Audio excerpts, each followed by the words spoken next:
മെമ്പറെ വന്നത്? ഷേർലി, ഒരു 3 ലക്ഷം രൂപയുടെ ആവശ്യമുണ്ടായിരുന്നു. കൊച്ചിൻ്റെ അഡ്മിഷന് വേണ്ടിയാണ്. ഷേർലിയിൽ ഉണ്ടാവുമോ?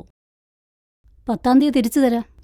അയ്യോ, അതിപ്പോൾ അപ്പാപ്പന് വയ്യാതെ കിടക്കുവാണല്ലോ. സാമ്പത്തികമായി ഞാൻ ഇച്ചിരി ടൈറ്റിലുവാ. അല്ലായിരുന്നെങ്കിൽ അറേഞ്ച് ചെയ്യായിരുന്നു. സാരമില്ല, പെട്ടെന്ന് ഞാൻ ഷേർലി ഓർത്തത്, അതുകൊണ്ട് ചോദിച്ചെന്നുള്ളതേ ഉള്ളൂ. ഞാൻ വേറെ അറേഞ്ച് ചെയ്തോളാം. ഒന്നും തോന്നല്ലേ?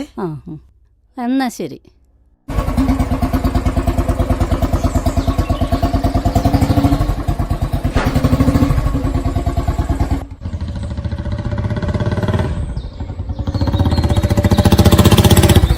പ്രസിഡന്റ്, ഞങ്ങൾ പഞ്ചായത്തിലേക്ക് വരുമായിരുന്നു. ആ, പിന്നെ ലോണിന്റെ കാര്യമെല്ലാം ശരിയായിട്ടുണ്ട്. ഉടനെ തന്നെ ക്യാഷ് കിട്ടും കേട്ടോ. പിന്നെ എന്നാ ഉണ്ട് രാജേഷ വിശേഷമൊക്കെ? എന്നാ വിശേഷം? ഇതൊക്കെ തന്നെ വിശേഷം. ഓ പിന്നെ പ്രസിഡന്റ്, നമ്മുടെ വിനോദേട്ടൻ വന്നിട്ടുണ്ട്. ഏത് വിനോദ്? നമ്മുടെ ശാലിനിയച്ചിയുടെ വിനോദേ. ഓ, അവൻ വന്നു. നമ്മുടെ പ്രതിപക്ഷ നേതാവ് അനിലേട്ടനോ കൂട്ടിക്കൊണ്ട് വന്നേ. ആ, ഞാൻ കണ്ടോളാം. ഇപ്പം ചാർലിയുടെ ഒരു ആവശ്യമായിട്ട് ഞാൻ തിരക്കില്ല. ഓക്കെ. ചാർലിയുടെ കൺസ്ട്രക്ഷൻ കമ്പനിയുടെ കാര്യമൊക്കെ എന്തായി? അടുത്ത ആഴ്ച ഓപ്പണിംഗ് ആണ്, ഞാൻ അറിയിക്കാം. വേക്കൻസി വല്ലതുകൊണ്ടേ പറയണം കേട്ടോ. ടോണി ഒരു കാര്യം ചെയ്യും, 2 ദിവസം കഴിഞ്ഞ് വീട്ടിലേക്ക് ആയിക്കോട്ടെ, നമുക്ക് സെറ്റാക്കാം. അപ്പം ശരി, ഓക്കെ. ശരി എന്നാ. ശരി.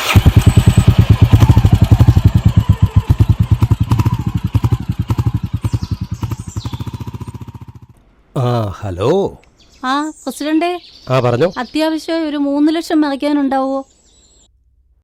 എന്താ ഇത്ര അത്യാവശ്യം? മോൻ്റെ അഡ്മിഷന് വേണ്ടിയിട്ടാ. പെട്ടെന്ന് റോൾ ചെയ്യാൻ പറ്റിയില്ല.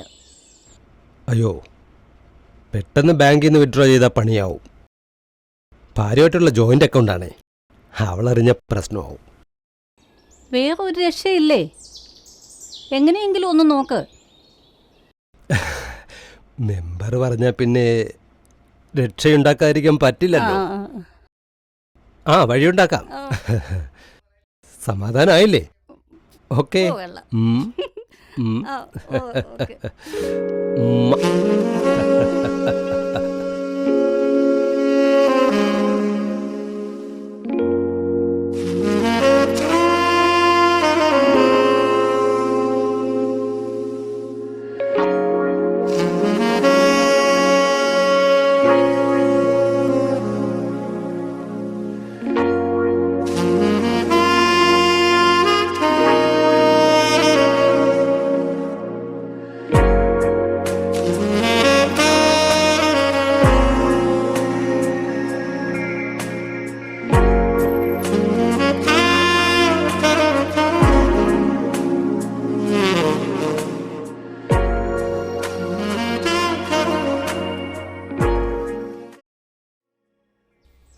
സത്യത്തിൽ അപ്പാപ്പന് സുഖമില്ലാഞ്ഞിട്ടാ ഞാൻ ഇംഗ്ലണ്ടിൽ നിന്ന് തിരിച്ചു വന്നത്. ഓ, അപ്പാപ്പനിപ്പോൾ എങ്ങനെയുണ്ട്? വലിയ പുരോഗതിയൊന്നുമില്ല. രക്ഷപ്പെടുകാനെന്നാ തോന്നുന്നത്. അതേതായാലും നന്നായി. അതെന്താ? അതുകൊണ്ടാണല്ലോ പിന്നെയും എനിക്ക് നിന്നെ കാണാൻ പറ്റിയത്. ഒന്ന് പോടാ ദുഷ്ട. ബോംബെ അധോലോകത്തുനിന്നേ ഞാനും നെതന്യാഹും കൂടി പുകല മേടിക്കാൻ വേണ്ടി ബുള്ളറ്റെ പുറത്തേക്ക് ഇറങ്ങിയത്. ആരാ ഈ നെതന്യാഹു? അതറിയില്ലേ, നമ്മുടെ സുഖു. അവൻ തന്നെ വിളിക്കുന്ന പേരാ നെതന്യാഹു. അങ്ങനെ ഞങ്ങൾ ബുള്ളറ്റ് ഓടിച്ച് രസം പിടിച്ച് വന്നപ്പം നേരെ കേരളത്തിലെത്തി. അതേതായാലും നന്നായി. അതെന്താ? എനിക്ക് നിന്നെ ഒന്ന് കാണാൻ പറ്റിയല്ലോ. അങ്ങനെ കള്ളി. അങ്ങനെ ഞങ്ങൾ അവിടുന്ന് വൈകിട്ട്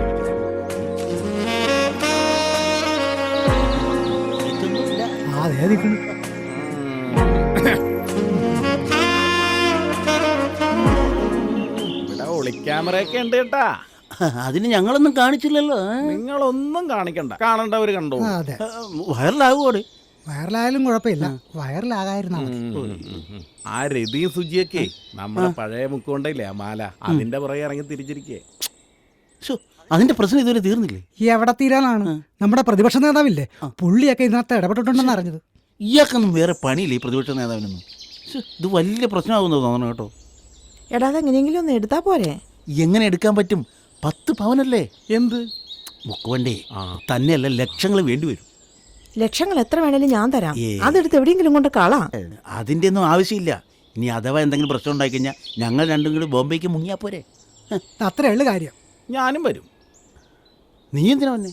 ഇല്ലെങ്കിൽ നിന്റെയൊക്കെ കൂടെ ഞാൻ നടക്കണ കണ്ടിട്ട് പോലീസ് എന്നെ വിളിച്ചിട്ട് പോയാലോ? അത് ശരിയാവില്ല. പിന്നെ ഞാൻ എന്ത് ചെയ്യണമെന്നായി പറയണേ? എടാ അവള് കാശ് തരാന്ന് പറഞ്ഞ ഉം. ആ പൈസ കൊണ്ടേ കൊടുത്ത് ആ മുക്ക് കൊണ്ടേ എടുത്തിട്ട് എവിടെയെങ്കിലും കൊണ്ടേ കളാ.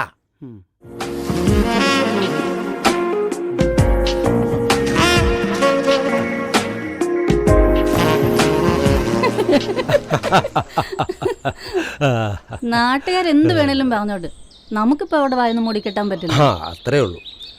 ആ പിന്നെ പൈസയുടെ കാര്യം പറഞ്ഞിരുന്നല്ലോ. ആ ദാ 10 പവനുണ്ട്. എവിടെ കൊണ്ടുപോയി പണയം വെച്ചാലും 3 ലക്ഷം രൂപയിൽ കുറയാതെ കിട്ടും. അതാ നമ്മുടെ ബാങ്കിൽ പണയം വയ്ക്കാമായിരുന്നു. പക്ഷേ അവിടെ ബാങ്കിൽ വേണ്ടത്ര ക്യാഷ് ഇല്ലെന്നേ. ഓക്കെ, എനിക്കറിയായിരുന്നു ഞാൻ എന്തു പറഞ്ഞാലും സാധിച്ചു തരും. കൊച്ചു കള്ള്. എവിടുന്നാ? ഭാര്യ അറിയാതെ എടുത്താണോ? അയ്യോ അല്ല, പിന്നെ നമ്മുടെ ബാങ്കിലിരുന്നതാ. നമ്മുടെ ആന്റണി പണയം വെച്ചതേ. ഓ, നമ്മുടെ ഷേർലിയുടെ ആ ആന്റണി. അത് തന്നെ.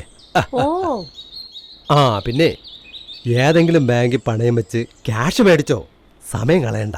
ആ പിന്നെ മഴക്കുഴി നിർമ്മാണത്തെക്കുറിച്ച് പഠിക്കാൻ പഞ്ചായത്തിന്റെ ചെലവിൽ ഡാർജിലിംഗിലേക്ക് പോകാൻ ഒരു ട്രസ്റ്റ് രൂപീകരിച്ചിട്ടുണ്ടെന്നേ. ആരൊക്കെയാ ട്രസ്റ്റ് അംഗങ്ങൾ? പറപ്പള്ളി പഞ്ചായത്ത് പ്രസിഡന്റും പറപ്പള്ളി 3-ാം വാർഡിലെ വനിതാ മെമ്പറും. ഓ, ഉഡായിപ്പേ നമിച്ചു. ഉം.